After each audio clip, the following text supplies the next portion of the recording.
और अमेरिका के अंदरूनी हालात आपने देख लिया। अब ईरान की इंटरनल पॉलिटिक्स का वो चैप्टर खोलते हैं जिसमें ईरान के दुश्मन बहुत दिलचस्पी ले रहे हैं। पिछले 2 महीने से ईरान की सरकार अमेरिका और इजरायल के सामने सीना तान कर खड़ी है।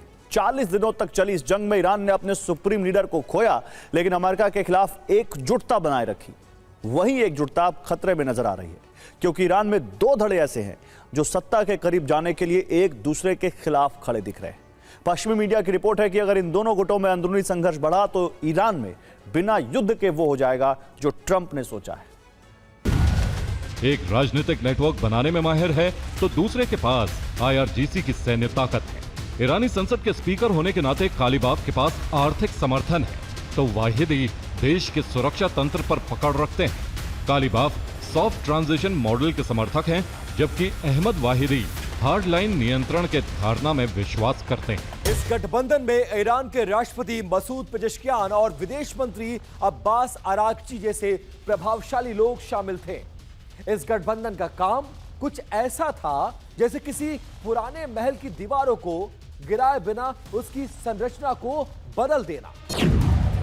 यहाँ पर आपको ये जानना जरूरी है कि ईरान में IRGC सिर्फ एक सैन्य संगठन नहीं है, बल्कि ये ईरान का आर्थिक और राजनीतिक रक्षक भी है, जिसका असर तेल उत्पादन, निर्माण, टेलीकॉम और कई बड़े सेक्टरों तक फैला हुआ है। कुछ मीडिया रिपोर्ट्स के मुताबिक ये संगठन देश की अर्थव्यवस्था के बड़े हिस्से पर नियंत्रण रखता है। इस पूरी कहानी का एक अहम पहलू इस्लामाबाद में संभावित शांति वार्ता से भी जुड़ा हुआ है।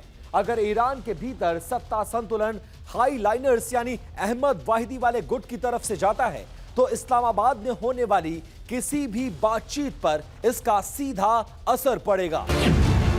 ईरान की राजनीति में ये टकराव कुछ बड़े सवालों को जन्म देता है कि क्या देश अंदर से बदलाव की ओर जाएगा या फिर सख्त नियंत्रण और पुराने ढांचे को और ज्यादा मजबूत किया जाएगा।